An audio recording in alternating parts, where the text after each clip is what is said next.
देखिए, मोदी जी का नारा है अनपढ़ रहेगा इंडिया, तभी तो अंधभक्त बनेगा इंडिया। तो अंधभक्त बनाना है देश में, तो इसलिए अनपढ़ रखना जरूरी है सब। हमारे संजय भाई साहब ने कहा इनको अनपढ़ इंडिया चाहिए, क्योंकि इनको चाहिए कि लोग जाके नाचें, वल्गर डांसिंग करें, मस्जिदों के सामने हिंसा करें, कांवड़िया यात्रा में जाके हिंसा करें, लोगों को तंग करें, ये चाहते हैं। और इनका एजेंडा फॉलो करें, जो कम्युनलाइजेशन का एजेंडा, हिंदुस्तान को बर्बाद करने का एजेंडा, ये साम्राज्यवादी ताकतें इन लोगों से ये काम करवा रही हैं हिंदुस्तान को बर्बाद करने की। तो ये एंटी नेशनल काम करने के लिए इनको यूनिवर्सिटीज को खत्म करना जरूरी है, क्योंकि विरोध की आवाज वहां आती है। मजे की बात यह है कि इनकी लाख कोशिश के बावजूद हमारे यंग लोग इनके झांसे में नहीं आए। और अभी कॉकरोच जनता पार्टी का जो हम लोगों को सबको सांस में सांस आ गई है एकदम से, कि यंग लोग क्या सोच रहे हैं इंडिपेंडेंटली और अपने हक के लिए लड़ने के लिए तैयार है। उनकी क्रिटिकल थिंकिंग को आपने अभी तक पूरी तरह से बर्बाद नहीं किया है, और वो हमारी उम्मीद है। और खास तौर से अनपढ़ भारत तो इनका बहुत बड़ा सपना है, जिसको इनको पूरा करना ही करना है। क्योंकि 12 साल में हम विश्व गुरु तो बन गए हैं, लेकिन साथ साथ एक भी विश्वविद्यालय दुनिया की रैंकिंग में नहीं है। 100 में भी नहीं है, 200 में भी नहीं है, 300 में भी नहीं है। उससे नीचे हमारे विश्वविद्यालय आते हैं दुनिया की रैंकिंग में। और ये सब कुछ विश्वगुरु के नेतृत्व में हुआ है। तो एक अनपढ़ भारत बनाने का, एक नफरत भरा माहौल बनाने का भारत तभी बनेगा, और वो सपना तभी भारतीय जनता पार्टी की सरकार का पूरा होगा, जब विश्वविद्यालयों में ऐसे वीसी बैठेंगे। क्योंकि यूनिवर्सिटी को बनाने में और बिगाड़ने में रिक्रूटमेंट का बहुत बड़ा हाल होता है। दूसरा होता है एडमिशन का, वो उसका हाल हम देख रहे हैं, एनटीए जो एडमिशन करा रहा है स्टूडेंट्स का। रिक्रूटमेंट के थ्रू आप अगले 50 साल तक अपनी यूनिवर्सिटी को फिर संभाल नहीं सकते। अगर आपने एक बार गलत रिक्रूटमेंट कर लिए, या ऐसे लोगों को रिक्रूट किया जिनकी दिलचस्पी टीचर होने में नहीं है, या जिनकी काबिलियत नहीं है, या कोई ऐसे रास्ते से आए हैं जो एक खुला, जो ट्रांसपेरेंट रास्ता नहीं है जिसमें लोगों का भरोसा है, तो वहां पे सिर्फ पढ़ाई लिखाई कमजोर नहीं होती है, पूरा माहौल खराब हो जाता है। और जो यंग लोग वहां आ रहे हैं, अपने जो लॉ की लगन लिए, जैसे फैज साहब कहते हैं, आ रहे हैं कि हमें कुछ मिलेगा यहाँ पे, वहां पे सिर्फ अंधकार बढ़ता है। और यही हाल हमारी दिल्ली यूनिवर्सिटी का भी हो रहा है। मैं आपको ये बता दूं कि इसमें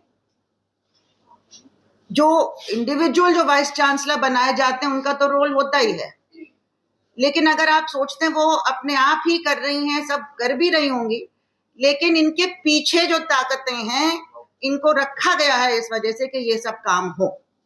उसके आगे भी बढ़ के वो और भी शायद उनका अपना भी कोई एजेंडा है कि उसके बियॉन्ड भी हम करें। सबसे पहले कानून ऐसे बनाए गए हैं जिसमें पूरी ट्रांसपेरेंसी खत्म हो गई है, और जानबूझ के किया गया। 2010 में जो रेगुलेशन आया था यूजीसी का रिक्रूटमेंट को लेके, उसमें सिलेक्शन कमेटी को 100% वेटेज कभी नहीं दिया जाता था कि इंटरव्यू ही सब कुछ है। आपके रिटन क्वालिफिकेशंस, आपकी पब्लिकेशंस, आपके जो जो डिग्रियां आपने हासिल की, जो आपका रिजल्ट आया है, टीचिंग एक्सपीरियंस, इन सब चीजों को जोड़ा जाता था। बचता था 20% इंटरव्यू के लिए। मेरे दोस्त जो जाते थे एज एक्सपर्ट, उनको बता दिया जाता था 80 में से उसको हमने ऑलरेडी दे दिया है, क्योंकि ये पेपर क्वालिफिकेशन है, और 20 नंबर में से आप लोगों को देना है। तो अगर आप किसी को फेवर भी करना चाहें, या जो भी आपकी मदद, लेकिन इसमें भी क्रिटिसिज्म भी होती थी कि भाई हमको उतनी फ्रीडम नहीं दी जा रही है। लेकिन ये सेफगार्ड था कि जो लोग जिनके कोई कनेक्शन नहीं है, अपने क्वालिफिकेशन लेके आए हैं, उनको एक फेयर चांस मिलेगा। एक ट्रांसपेरेंट तरीके से उनकी क्वालिफिकेशन, डिग्रियां वगैरह सब गिनी जाएंगी। उसके बाद 2018 में जब रेगुलेशन आया नया, अमेंडो के पे रिविजन के साथ आया था, उसमें इन्होंने बदल के कर दिया कि सिलेक्शन कमेटी और इंटरव्यू को 100% वेटेज दिया जाएगा। तभी हम लोगों को पता चल गया कि ये गड़बड़ करने जा रहे हैं। हमारे यहाँ पिछली सरकार ने भी जो गलत नीतियां अपनाई थी, उसमें 50% टीचर एडहॉक रखे गए, पद भरे नहीं। और जब ये लोग आए सरकार में 2014 में, इसके बाद जब इन्होंने भरने की प्रक्रिया शुरू की, शुरू भी इसलिए नहीं की कि वो भरना चाह रहे थे, वो भी वही प्राइवेटाइजेशन की नीतियां फॉलो कर रहे हैं। लेकिन यूनियन जो उनको तंग करता था और बार बार उनकी पॉलिसीज को वापस करवाता था, 2016 में इनकी इसी सरकार की पॉलिसी वापस करवाई क्योंकि हम सड़कों पे थे। यूनियन को भी खत्म करना जरूरी होता है, नहीं तो आपको लड़ना पड़ता है यूनियन के खिलाफ। तो यूनियन को कंट्रोल करने के लिए आप पदों में इतने लोग अपने भर दो जो ब्लाइंडली आपको सपोर्ट करेंगे सरकार को, और कोई यूनियन में आपके लिए जो सही लोग हैं उनको वोट नहीं देंगे। तो इस तरह से ये किया गया, और जो सिलेक्शन कमेटी की प्रक्रिया उसको पूरी तरह से मिसयूज करके एक्सपर्ट्स कहां से आ रहे हैं किसी को मालूम नहीं, नाम भी नहीं सुना यूनिवर्सिटीज का। दिल्ली यूनिवर्सिटी के अपने प्रोफेसर्स को एक्सपर्ट के तौर पे नहीं बुलाया गया। एक्सपर्ट्स चिट ला रहे तो उनको पहले से बताया गया था ये अपॉइंटमेंट होने हैं। बहुत और एलिगेशंस आए, मेरे पास सबूत नहीं, मैं नहीं कहना चाहती कि क्या क्या लोग कह रहे हैं कि ये भी हो रहा था, पैसा भी चल रहा था, वो भी चल रहा था, लेकिन हमारे पास सबूत नहीं, क्योंकि वो सबूत किसको दें जाके। लेकिन कई जगह जो प्रिंसिपल्स लड़े अपने टीचर्स के लिए, जो 15-15 साल एडहॉक थे, वहां पे बचे भी टीचर्स और वो कॉलेजेस बचे। कुछ कॉलेजेस पूरी तरह से बर्बाद हो गए, वहां पे पढ़ाई लिखाई का नामो निशान नहीं। जो टॉप कॉलेजेस होते थे उनके माँ बाप हम लोग को फोन करके कहते हैं कि हमारे बच्चों को हम कहीं और डालना चाहते हैं। साथ में और भी चीजें हुई हैं, सिलेबस खराब कर दिए इन्होंने, जिस तरह से इन्होंने एडमिशंस किए वो भी सबको मालूम है। तो ओवरऑल यूनिवर्सिटीज के ऊपर पूरा इनका बुलडोजर चल गया। दिल्ली यूनिवर्सिटी तो पूरी तरह से बर्बाद है। आप लोग जेएनयू में कम से कम सिलेबस अभी अपना बना रहे हैं, वो भी चंद दिनों की बात है। आपको सिलेबस बना के भेजे जाएंगे कि आप वैल्यू एडेड कोर्स पढ़ाओ, वैदिक mathematics, yoga, fitness, fit India वगैरह वगैरह, ये सब पढ़ाओ। आपको सब्जेक्ट पढ़ाने की जरूरत नहीं है, क्योंकि एज हमारे संजय भाई साहब ने कहा, इनको अनपढ़ इंडिया चाहिए, क्योंकि इनको चाहिए कि लोग जाके नाचें, वल्गर डांसिंग करें, मस्जिदों के सामने हिंसा करें, कांवड़िया यात्रा में जाके हिंसा करें, लोगों को तंग करें, ये चाहते हैं। और इनका एजेंडा फॉलो करें, जो कम्युनलाइजेशन का एजेंडा, हिंदुस्तान को बर्बाद करने का एजेंडा, ये साम्राज्यवादी ताकतें इन लोगों से ये काम करवा रही हैं हिंदुस्तान को बर्बाद करने की। तो ये एंटी नेशनल काम करने के लिए इनको यूनिवर्सिटीज को खत्म करना जरूरी है, क्योंकि विरोध की आवाज वहां आती है। मजे की बात यह है कि इनकी लाख कोशिश के बावजूद हमारे यंग लोग इनके झांसे में नहीं आए। और अभी कॉकरोच जनता पार्टी का जो हम लोग को सबको सांस में सांस आ गई है एकदम से, कि यंग लोग क्या सोच रहे हैं इंडिपेंडेंटली और अपने हक के लिए लड़ने के लिए तैयार है। उनकी क्रिटिकल थिंकिंग को आपने अभी तक पूरी तरह से बर्बाद नहीं किया है, और वो हमारी उम्मीद है। तो इसी के साथ मैं रिपोर्टर्स कलेक्टिव को भी बहुत बहुत मुबारकबाद देना चाहती हूँ। हालांकि जेएनयूटीए ने लगातार इंक्वायरी और ये सब चीजें की हैं और मटेरियल जमा किया है, लेकिन उसमें क्रेडिबिलिटी की छाप होना जरूरी है।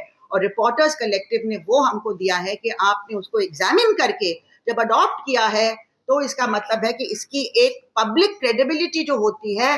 जेएनयू को तो बहुत बदनाम किया जा रहा है, हम सबको बदनाम किया जाता है कि ये तो कहते ही है, ये तो पॉलिटिकली मोटिवेटेड है, तरह तरह की चीजें कही जाएंगी। लेकिन रिपोर्टर्स कलेक्टिव का एक रिस्पेक्ट है, क्रेडिबिलिटी है, पहचान है, और उससे हमें लगता है कि ये दबाव जो हम लोग को सरकार पे डालना है कि जो आप कर रहे हैं, करवा रहे हैं अपने वाइस चांसलर से, ये नहीं चलेगा।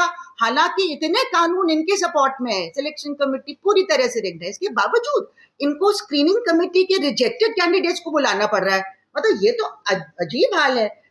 मुझे नहीं मालूम कि डीयू में भी ऐसा हुआ है, डीयू में तो वैसे ही अपना काम करवा लेते हैं ये लोग, लेकिन यहाँ पे इतनी हदें पार हो गई हैं कि अब तो इनको बचाना मुश्किल है। अगर सरकार पे हम दबाव बना पाए अच्छी तरह से कि ये नहीं चलेगा, this vice chancellor must go, accountability का सवाल है।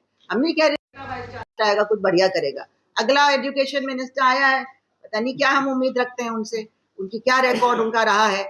लेकिन एक अकाउंटेबिलिटी कि आप गलत काम करेंगे, अपना काम ठीक से नहीं करेंगे तो आपको जवाबदेह होना पड़ेगा, आप जाएंगे। तो ये बहुत जरूरी है कि इस वाइस चांसलर को रिजाइन करने पे मजबूर किया जाए, क्योंकि this vice chancellor has been caught with a hand in the cookie jar, मतलब कि चोरी पकड़ी गई है, उसको और क्या कहेंगे। ये चोरी पकड़ी गई है तो सजा उनको एग्जेम्पटरी मिलनी चाहिए इसके लिए। और सारे नियम कानून एक्ट में लिखी हुई बातों को ताक पे रख के ये सब कुछ किया जा रहा है। और करीब करीब 10 रिक्रूटमेंट की बात वो बता रहे थे कि पिछले कुछ सालों में वाइस चांसलर के द्वारा की गई है। इसमें एक बात और है कि जब ये सारा खेल होता है तो इसके साथ साथ जो आरक्षण का हक है समाज के दलित, शोषित, वंचित, एससी, एसटी, ओबीसी को, वो भी मारा जा रहा है।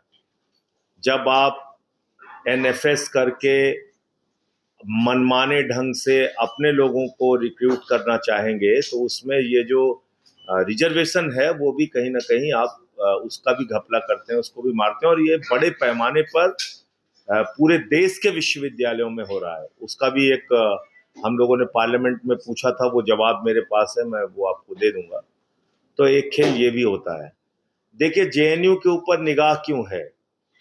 निगाह इसलिए है कि ये एक ऐसा विश्वविद्यालय है जो इनसे टकराता है वैचारिक रूप से, जो इनसे लड़ता है इनकी नफरत की राजनीति के खिलाफ, इनकी सांप्रदायिकता की राजनीति के खिलाफ।